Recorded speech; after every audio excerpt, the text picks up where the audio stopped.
Assalamualaikum warahmatullahi wabarakatuh. Bismillahirrahmanirrahim.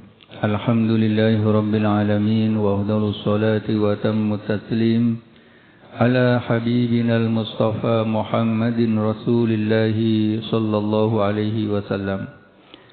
Allahumma akhrijna min dhulumatil wahmi وأكرمنا بنور الفهم وافتح علينا بمعرفة العلم وسهل أخلاقنا بالحلم واجعلنا ممن يستمعون القول فيتبعون أحسنه اللهم لا علم لنا إلا ما علمتنا إنك أنت العليم الحكيم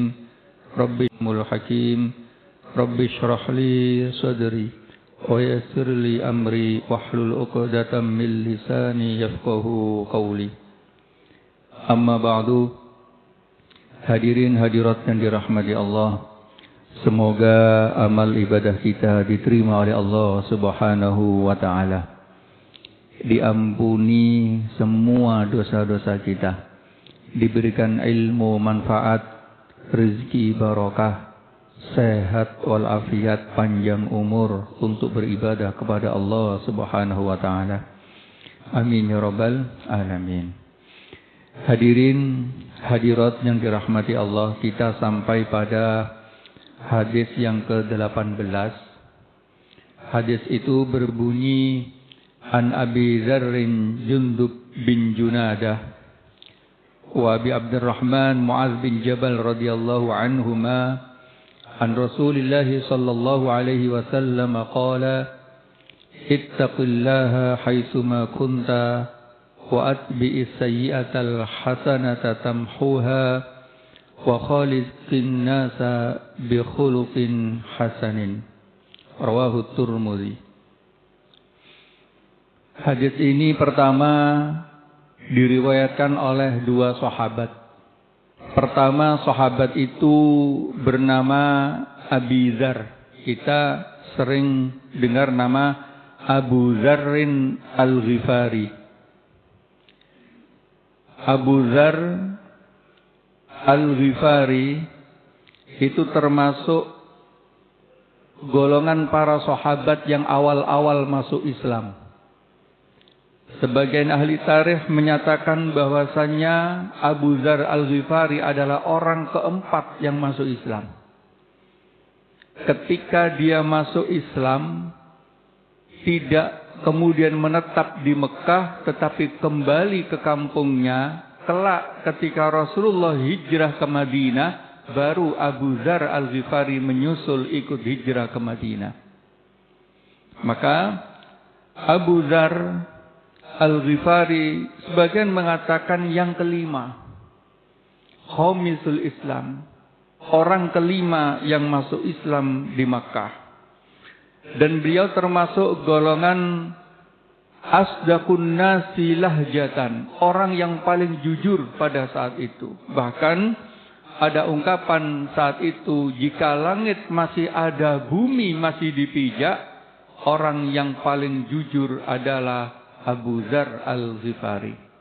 Artinya ucapan dan kebiasaannya tidak pernah berbohong.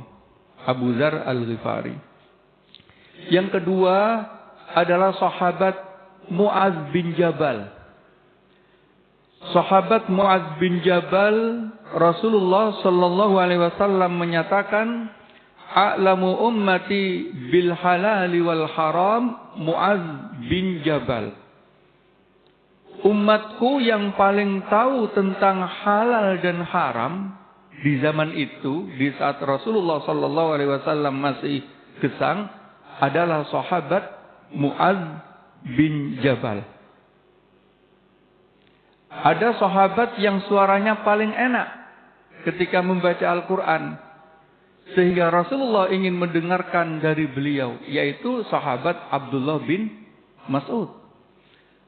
Sahabat Mu'adz bin Jabal ini adalah sahabat yang paling tahu tentang halal dan haram. Maka ketika Mu'adz bin Jabal dikirim ke Yaman, Rasulullah menyatakan begini, kaifa ta'mal idza arada bikal qada? Apa yang kamu lakukan wahai Mu'adz jika kamu menemui permasalahan? Mu'adz menjawab, aqdi bi kitabillah. Aku putuskan dengan petunjuk Al-Quran. Fa illam tajid, jika kamu tidak menemukannya, aqdi bi sunnati Rasulillah. Aku akan putuskan dengan sunnah. Jika engkau tidak menemukannya, apa yang kamu lakukan? Ajtahidu wala alu. Aku akan berijtihad dan tidak berlebihan di dalam melakukan ijtihad. Ini termasuk sahabat yang menyatakan ijtihad langsung di hadapan Rasulullah sallallahu alaihi wasallam. Pernah Rasulullah itu membaca begini, Inna Mu'adzan kana ummatan qanitan lillahi hanifan wa lam yakun minal musyrikin. Sahabat, ya Rasulullah, kok Mu'adz? Itu kan Ibrahim. Inna Ibrahim kana ummatan qanitan. Iya, memang yang benar ayat itu Inna Ibrahim. Tapi Mu'adz bin Jabal itu mirip sekali dengan Nabi Ibrahim di dalam mengetahui halal dan haram. Sehingga karena miripnya itu Mu'adz kana ummatan, mewakili umat. Jadi Nabi Ibrahim itu satu orang nabi, tetapi di dalam Al-Quran disebut umat. Mu'adz bin Jabal satu orang itu disebut dengan umat. Apa yang dimaksud dengan umat di sini adalah Abdullah bin Mas'ud menyatakan sesungguhnya orang yang bisa disebut dengan umat yaitu orang yang yu'allimun nasa al-khairah, yang mampu mengajarkan kebaikan kepada orang lain. Maka kita yang ada di sini itu disebut dengan imra'un atau al-insu, satu manusia. Tetapi jika satu manusia itu sangat berpengaruh, Al-Quran menyebutnya dengan ummatan. Umat itu kan identik banyak orang. Tetapi jika satu orang itu sangat berpengaruh dan bisa memberikan kebaikan kepada orang lain, itu disebut dengan umat. Dengan umat. Apa nasihat yang disampaikan oleh Rasulullah sallallahu alaihi wasallam kepada dua sahabat ini? Nasihat itu berbunyi, ittaqillaha haitsuma kunta. Bertakwalah kamu kepada Allah dimanapun kamu berada. Apa sih artinya bertakwa? Bertakwa di dalam bahasa Arab ada dua makna. Satu, takutlah.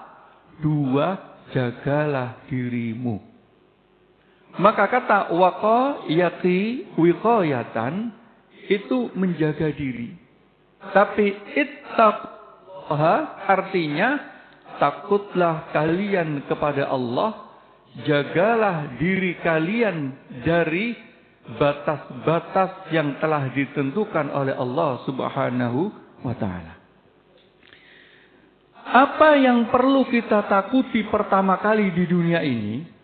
Para ulama menyebutkan yang harus kita takuti pertama kali di dunia ini adalah sebagaimana firman Allah, ittaqullaha, takutlah kepada Allah. Maksudnya bukan takut pada Allah. Allah tidak perlu ditakuti. Yang ditakuti adalah murka Allah, ghadabullah, laknatullah, yaitu laknat Allah.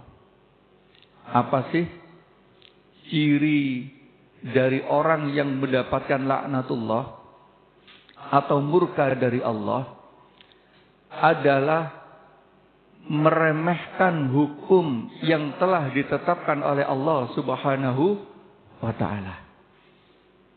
Bahasa mudanya begini di dalam fikih. Kalau orang melakukan maksiat, ya sudah, segera bertobat. Akui bahwasannya itu maksiat. Yang parah adalah ketika dia tidak mengakui kalau itu adalah maksiat, Maka seorang yang meninggalkan sholat karena ingkar wajibnya sholat, itu hukumnya kafir. Tetapi orang yang tidak sholat karena malas, tahu bahwasanya dia melanggar, maka dia tetap hukumnya muslim, hanya saja sedang bermaksiat. Maka tanda bahwasanya dia itu sedang mendapatkan murka Allah adalah meremehkan hukum yang telah ditetapkan oleh Allah Subhanahu wa ta'ala. Bahasa mudanya yang lain begini. Ya Allah, kami ini hidup sejak kecil ingin sekali melaksanakan syariat Allah. Tapi kok belum bisa. Itu lebih baik mengatakan, ya Allah, kami memang belum bisa sempurna melaksanakan perintah-Mu. Tapi kami sudah berusaha untuk sesempurna mungkin melaksanakan perintah-Mu. Sehingga hamba yang seperti ini akan terjauhkan dari murka Allah Subhanahu wa ta'ala. Jadi ittaqullaha, takutlah kalian kepada murka Allah. Di dalam ayat yang lain menyatakan wattaqun nara, takutlah kalian semua kepada neraka. Artinya, takutlah kalian semua terhadap ancaman-ancaman dari Allah jika kalian melakukan kemaksiatan. Jadi, kalau sampai melakukan kemaksiatan, maka Allah akan memberikan ancaman neraka. Atau wattaqu yauman turja'una fihi ilallah, takutlah kalian di saat hari kita semua dikembalikan kepada Allah Subhanahu wa ta'ala. Loh, kenapa takut? Takut tidak membawa amal di hadapan Allah Subhanahu wa ta'ala. Maka kata ittaqullaha itu adalah satu, jagalah diri kita dari kemaksiatan. Yang kedua, takutlah kalian semua atau kita semua dari murka Allah Subhanahu wa ta'ala. Haitsuma kunta. Apa arti haitsuma kunta? Dimanapun kalian berada, di rumah, di kantor, di masjid, ataupun dimanapun. Kemarin di beberapa masjid ada yang bertanya kepada saya seperti ini, Ustadz, gimana hukumnya jual beli di dalam masjid? Atau bagaimana hukumnya orang yang menipu di pasar? Saya katakan, jual beli dimanapun harus sah. Syarat rukun jual beli harus sah. Bukan berarti kemudian kalau ia melakukan jual beli di pasar boleh menipu sedikit-sedikit. Tidak. Kalau kemudian di masjid tidak boleh menipu sama sekali. Atau punya harapan kalau di masjid kan bisa langsung taubat. Tidak. Tetap dimanapun hukumnya satu. Kalau haram ya tetap haram. Di dalam Islam ada yang dinamakan hukum, ada yang dinamakan fatwa, ada yang dinamakan qada, keputusan. Hukum contohnya begini. Hukum puasa Ramadan apa? Wajib. Apapun itu alasannya, namanya hukum puasa Ramadan wajib. Tapi pernah difatwakan di kota Khartoum dan Port Sudan, di Sudan, tahun 2004-an, itu pernah difatwakan boleh penduduk Khartoum dan Port Sudan untuk tidak puasa karena derajat Celciusnya melebihi 50. Artinya, hukum puasa pada dasarnya tetap wajib, tapi fatwa di area tertentu karena peristiwa tertentu diperbolehkan untuk tidak puasa. Karena li syiddatil masyaqqah, karena saking beratnya masyaqqah. Ada qadha. Qadha itu adalah keputusan. Loh, dia kok nggak puasa? Sakit. Kalau sakit boleh tidak puasa. Maka satu ada hukum, yang kedua ada fatwa, yang ketiga ada keputusan khusus. Maka tidak diperkenankan orang yang secara normal mendapatkan hukum mengikuti fatwa. Artinya apa? Bertakwalah dimanapun kalian berada sesuai dengan posisi kita masing-masing. Yang muda tidak boleh tiba-tiba ngikut. Mbahnya nggak puasa, ikut nggak puasa. Tidak boleh. Karena mungkin mbahnya mendapatkan fatwa khusus terkait hukum puasa. Nah, maka ittaqillaha haitsuma kunta, itu artinya takutlah kepada Allah dimanapun kamu berada. Bahkan di sana ditemukan hadis yang berbunyi, tanda seorang hamba itu benar-benar bertakwa adalah ketika dia benar-benar memperhatikan yang sunnah di dalam ibadahnya. Jadi yang sunnah itu benar-benar diperhatikan, maka dialah menjadi orang yang benar-benar bertakwa di hadapan Allah. Karena apa?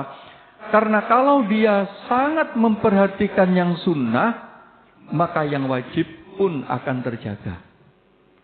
Tapi kalau seorang hamba hanya menjaga yang wajib, sunnahnya tidak dijaga, ini dianggap sebagai takwanya belum benar-benar bertakwa.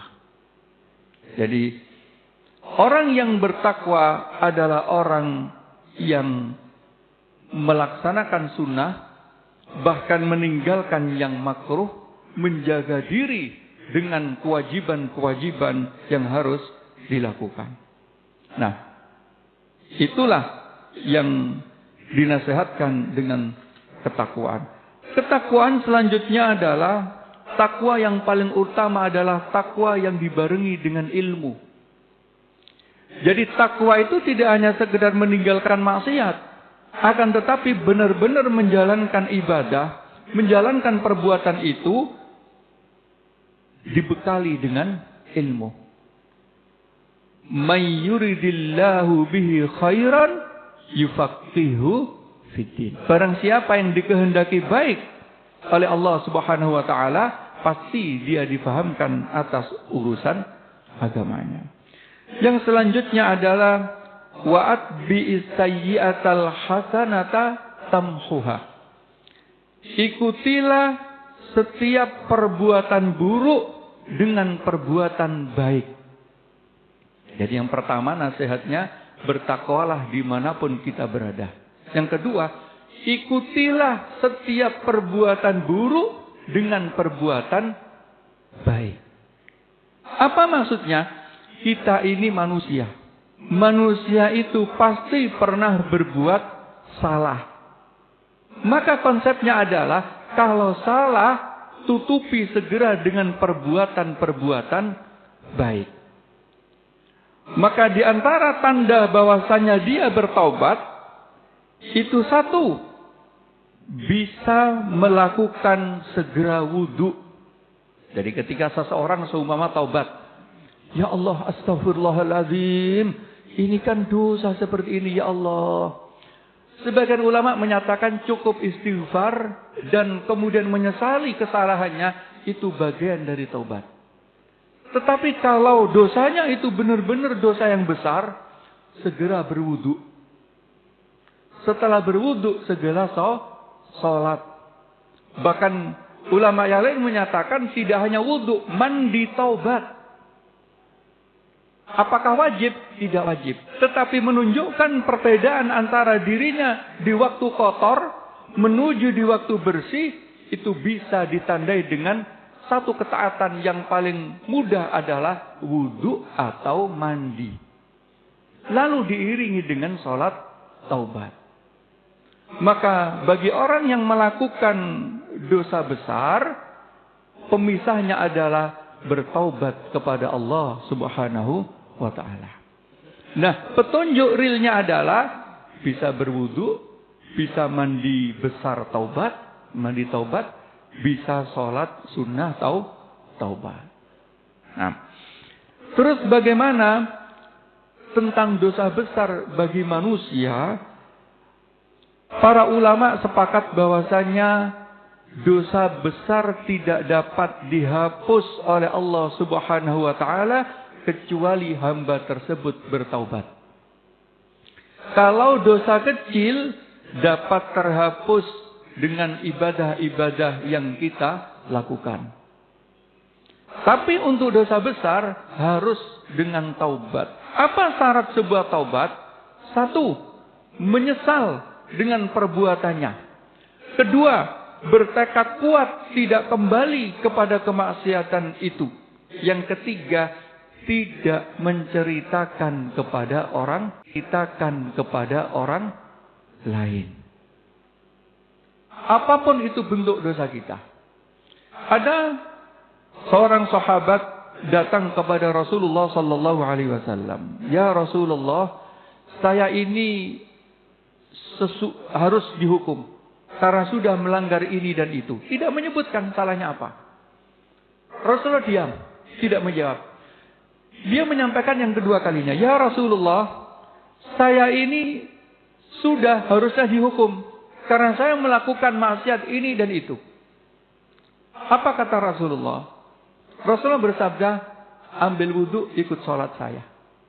Akhirnya ambil wudu, lalu kemudian ikut sholat dengan Rasulullah sallallahu alaihi wasallam.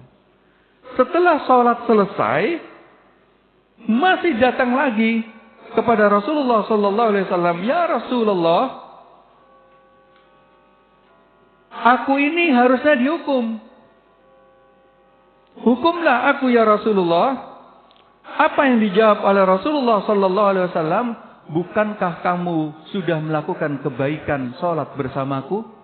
Iya ya Rasulullah, dosamu sudah terhapus oleh kebaikan-kebaikan yang kamu lakukan itu. Akhirnya sahabat ini tidak jadi dihukum oleh Rasulullah sallallahu alaihi wasallam. Jadi dia datang kepada Rasulullah minta dihukum, tidak dihukum. Dia ajak sholat, sudah selesai. Tapi ada perempuan datang kepada Rasulullah sallallahu alaihi wasallam mengaku telah berzina. Akhirnya sama Rasulullah sallallahu alaihi wasallam dilempari. Dirajamlah. Ketika dirajam dan meninggal, para sahabat melihatnya seperti melihat menjijikkan. Ya Allah, itukah orang yang berdosa akhirnya menjadi orang yang sangat hina? Apa yang disampaikan oleh Rasulullah? Wahai para sahabat, kamu melihatnya seperti orang yang hina. Tetapi ketahuilah dia saat ini, timbangan amalnya, jika dibanding dengan kalian semua yang saat ini ada, bisa jadi timbangan dia jauh lebih berat daripada kalian semua. Artinya, taubatnya diterima oleh Allah Subhanahu wa ta'ala. Tapi para ulama menyepakati begini. Apakah semua hamba Allah yang dihukum sesuai dengan hukum Islam, karena pelanggaran-pelanggarannya itu pasti diterima taubatnya? Yang disepakati para ulama, belum tentu diterima. Kalau dia tidak ikhlas, belum bertaubat ketika menerima hukuman had, maka bisa jadi taubatnya belum diterima oleh Allah Subhanahu wa ta'ala, karena masih terpaksa. Tetapi bisa jadi seorang hamba sudah menyesal, tidak mau bercerita kepada siapapun, bahkan tidak mau mengulangi, bahkan belum dihukum pun, itu sudah diampuni oleh Allah Subhanahu wa ta'ala. Maka dari itu, ketika kita melihat orang yang sudah meninggal, kita kan tidak diperkenankan untuk mengungkit-ungkit keburukannya. Kita sampaikan saja yang baik. Tapi kan dia pernah buruk. Iya, pernah buruk, tapi sudah berhenti dari keburukannya. Satu. Kedua, masalahnya yang ngomong ini masih kadang belum berhenti keburukannya. Yang sudah meninggal pasti berhenti. Yang kedua, bisa jadi keburukannya sudah diampuni oleh Allah Subhanahu wa ta'ala. Maka Kalau merasa punya dosa besar, wajib ditaubati dan disebutkan di hadapan Allah, bukan di hadapan manusia. Wajib disebutkan di hadapan Allah, tidak di hadapan manusia. Manusia itu siapa? Bahkan pasangan sendiri pun tidak perlu tahu. Bertobat kepada Allah. Ini kalau hakullah. Kalau hakul adami ditambah taubat kepada Allah dan mengembalikan hakul adami. Membayarkan hakul adami. Itu yang harus dilakukan. Nasihat yang ketiga adalah wa khaliqin nasa bi khuluqin hasanin. Dan pergaulilah, berinteraksilah dengan manusia itu dengan akhlak yang baik. Artinya begini. Setiap orang yang bertemu dengan kita, mereka semua berhak mendapatkan senyum kita. Kalau dalam bahasa lain begini. Setiap orang yang bertemu dengan kita berhak mendapatkan ucapan salam kita. Maka kalau kita tidak mengucapkan salam, maka kewajiban kita yang kedua adalah menjawab salam. Dalam bahasa yang lain, kewajiban kita adalah ketika kita ketemu seseorang, kita wajib mulai senyum atau kita membalas senyum orang lain. Itu bentuk real dari wa khaliqin nasa bi khuluqin hasanin. Maka tidak diperkenankan orang yang mencemberuti kita balas sama juga mencemberutinya. Karena apa? Kalau kita membalas cemberutnya, membalas kemarahannya, kita tidak ubahnya hewan yang selalu membalas baik jika baik, membalas buruk jika buruk. Kan sering di tetangga-tetangga kita kadang sering nek apik ya tak apiki, nek gak ya enggak. Wong podo-podo menungsone. Mboten, itu namanya podo-podo hewannya. Kalau dia menyatakan diri manusia, orang yang baik kita perlakukan baik, orang yang buruk kita perlakukan buruk. Baik, kok buruk lagi. Baik. Coba bayangkan ngeten. Nabi Muhammad sallallahu alaihi wasallam ke Taif dilempari seperti itu. Tidak disuguhi walaupun hanya air. Lalu ngapunten, malaikat Jibril datang ngatakan, Nabi, gunung niki lho siap. Tak diri ngelempari jenengan, apa ini saya lemparkan? Kalau saya mungkin nggih, kita semua, nggih pun sudah pasukan langsung jalan gitu. Atau kemarin seumpama panjenengan ada yang jadi pejabat mungkin di Gerahadi seumpama. Pas dilempari seperti itu, malaikat Jibril datang terusan. Itu loh, Gunung Arjuna. Nah, tiba-tiba gitu. Kira-kira langsung, nggih pun monggo. Nah, gitu. Rasulullah enggak, jangan. Saya berharap anak cucunya itu nanti ada yang beriman kepada Allah Subhanahu wa taala. Maka betapa Rasulullah sallallahu alaihi wasallam itu menghendaki perlakukanlah orang yang baik dengan baik, perlakukanlah orang yang buruk tetap dengan baik. Itu bentuk wa khaliqin nasa bi khuluqin hasanin. Utamanya sekarang ini, yang maulid-maulid ini. Saya kemarin, saat ini masih mendampingi Syekh Muhammad Fadil. Itu mengkritik kita begini. Ngapunten. Ini mungkin jadi kritik kita bersama. Orang Indonesia kalau maulid, baca maulidnya berjam-jam katanya. 1 jam bahkan 2 jam. Faham tak kan? Ya, tidak semua saya yang paham. Lalu mau idoh hasanahnya hanya 1/2 jam. Itu kebalik. Harusnya mau idohnya yang banyak, maulidnya cukup 1/2 jam saja. Oh iya ya. Karena apa? Hakikat dari maulid itu adalah memuji Rasulullah sallallahu alaihi wasallam. Memuji untuk apa? Untuk bisa diikuti oleh kita umat Rasulullah sallallahu alaihi wasallam. Maka yang paling utama di dalam hari-hari ini adalah tidak hanya sekedar membaca maulid begitu saja, tetapi bagaimana sih akhlak Rasulullah sallallahu alaihi wasallam. Coba ketika beliau berdagang, berinteraksi dengan non-muslim, belum beriman kepada Allah tapi nitip barang, belum beriman tapi nitip barang. Itu sama Rasulullah ketika mau hijrah ke Madinah, tidak ditinggal begitu saja, pasrah kepada wahai Ali, kamu tetap di sini ya. Kembalikan harta ini ke fulan bin fulan, ini fulan bin fulan, ini fulan bin fulan. Karena ini harta mereka. Ini bukan masalah akadnya, tetapi masalah akhlak moral bahwasannya ini hak orang lain yang harus diberikan kepada pemiliknya. Pemiliknya. Artinya memperlakukan siapapun dengan perlakuan yang baik. Kita sering mendapatkan hadis yang Rasulullah itu dicaci terus. Ngasih makan orang Yahudi, tapi orang Yahudi nyaci terus. Tetap diberi. Sampai kemudian meninggal baru tahu bahwasanya yang nyuapin setiap hari adalah Rasulullah sallallahu alaihi wasallam. Artinya, kalau kita dibandingkan dengan ujian Rasulullah, tentu nggak ada apa-apanya. Ujian Rasulullah jauh lebih berat daripada kita. Kita hanya dituntut gini tok.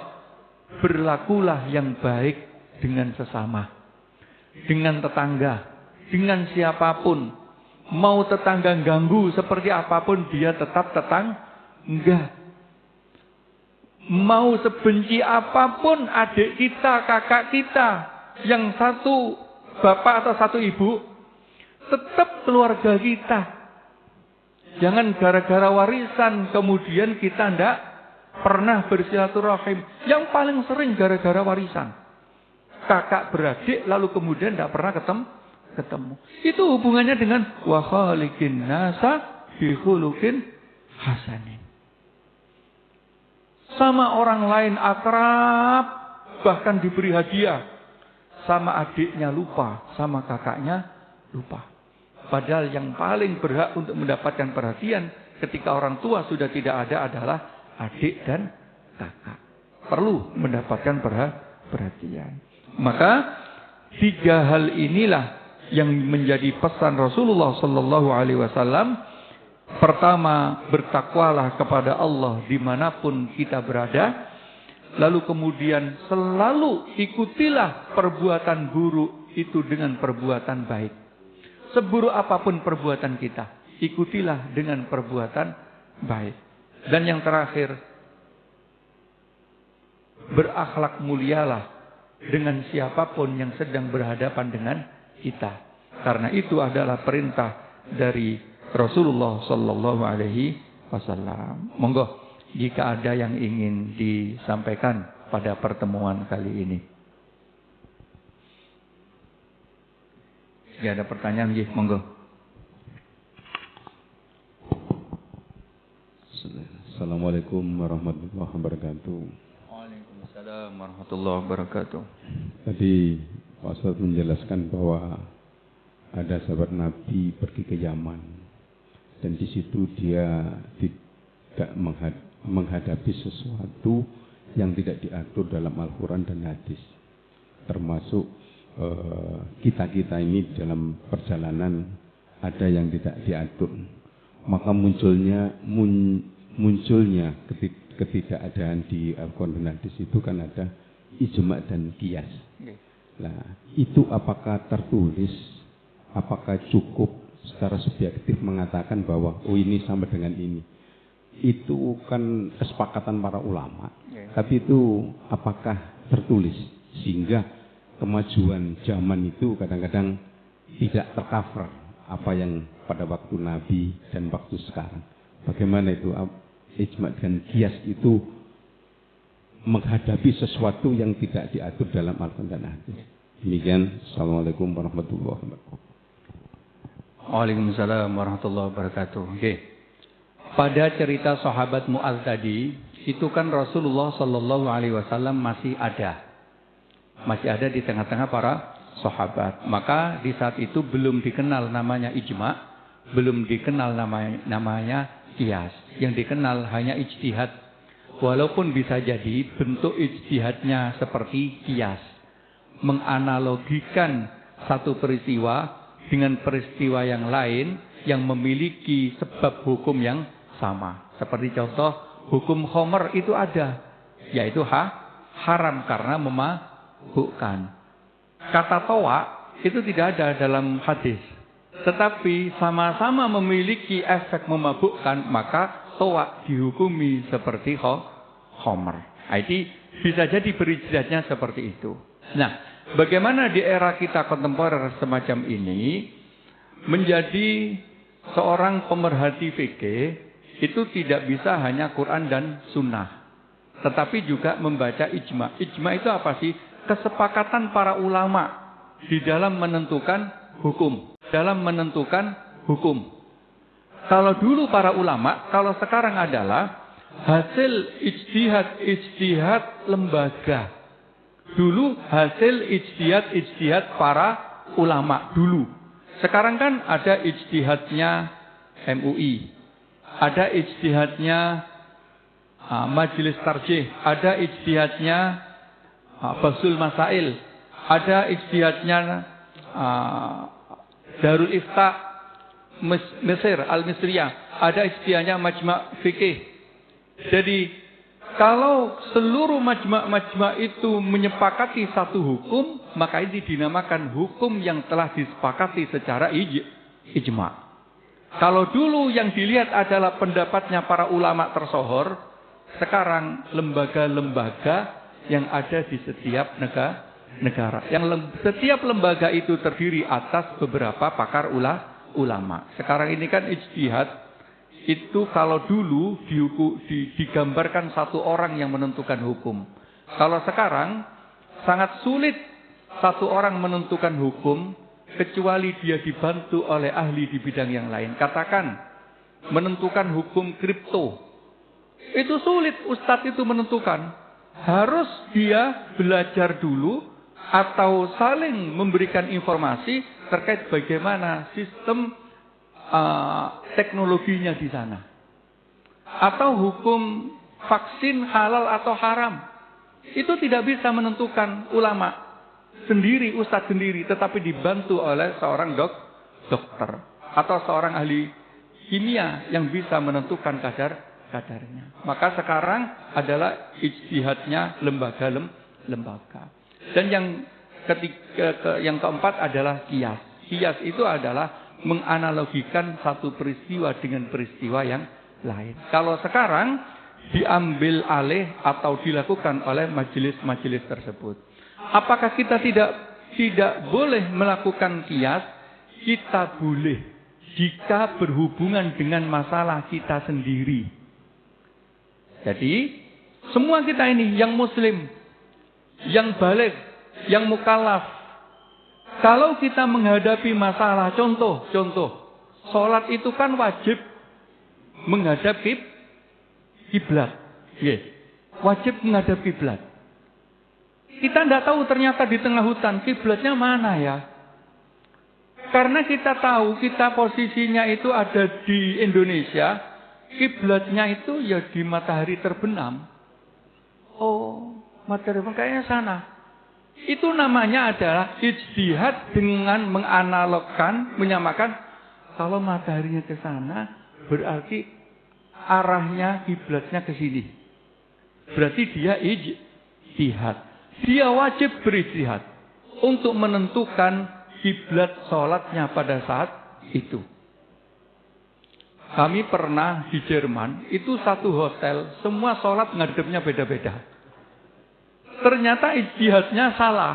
Cara ijtihadnya tidak keluar melihat matahari lalu membayangkan peta Jerman itu di mana. Kita masing-masing gunakan kompas masing-masing dengan aplikasi masing-masing. Oh, akhirnya satu apartemen beda kamar. Satu ngadep ke sana, satu ke sana, satu ke sana. Akhirnya apa?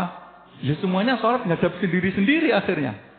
Ketika kita kemudian berdiskusi, kita salah cara ijtihadnya. Kita harus keluar dari gedung ini. Kalau keluar, kita akan tahu di mana matahari. Karena kalau mau tanya juga nggak bisa bahasa Jerman. Saat itu malam datang, sudah paginya kita lihat, ada sebagian teman-teman mengkodok, ada sebagian, nggak perlu mengkodok. Karena ijtihad yang malam itu, walaupun salah, masih diberi pahala satu. Karena satu ijtihad tidak bisa dibatalkan dengan ijtihad yang lain. Selama ijtihad itu sungguh-sungguh. Jadi, bagaimana konsep ijma' dan qiyas?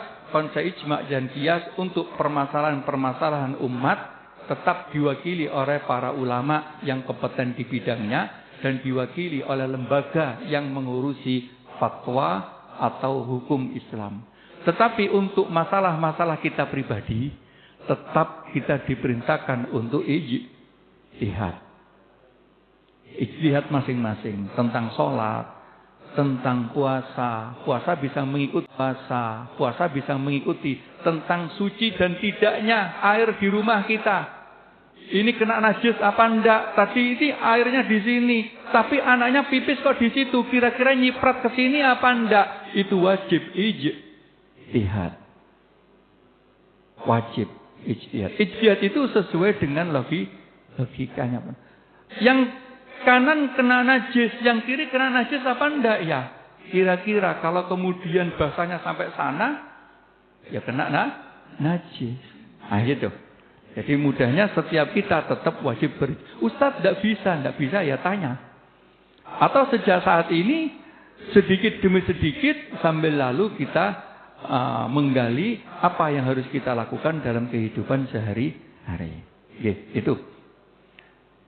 Sampun nggih. Masih ada yang lagi? Nggih. Saya cukupkan sekian. Semoga apa yang kita pelajari di pagi hari ini diberikan manfaat oleh Allah Subhanahu wa taala. Amin ya rabbal alamin. Al-Fatihah. A'udzu billahi minasyaitonir rajim. Bismillahirrahmanirrahim. Alhamdulillah. Iyyaka na'budu wa iyyaka nasta'in. Bismillahirrahmanirrahim. Hamdan na'ilin, hamdan syakirin, hamdan yafi ni'ma wa yukafi'u mazidah. Ya Rabbana lakal hamdu kama yanbaghi li jalali wajhikal karim 'azimi sultanik. Allahumma shalli wa sallim wa barik ala sayyidina Muhammad. Walhamdulillahi rabbil alamin. Allahumma a'inna ala dzikrika wa syukrika wa husni ibadatik. Allahumma arinal haqqa haqqan warzuqna ittiba'ah. Warinal batila batilan warzuqna ijtinabah. Allahumma ya ghani ya hamid ya mubdi ya mu'id ya rahim ya wadud aghnina bihalalika an haramik bi ta'atika ma'siyatika wa batika man siwak. Allahumma inna nas'aluka ilman nafi'a wa rizqan wasi'an mubaraka wa shifaa'an min kulli da'. Rabbana atina fid dunya hasanah wa fil akhirati hasanah wa qina azabannar. Wa sallallahu ala sayyidina Muhammad walhamdulillahi rabbil alamin. Amin ya rabbal alamin. Demikian yang dapat kami sampaikan. Mohon maaf atas segala kekurangan. Wallahul muwaffiq ila aqwamit thoriq. Wassalamualaikum warahmatullahi wabarakatuh.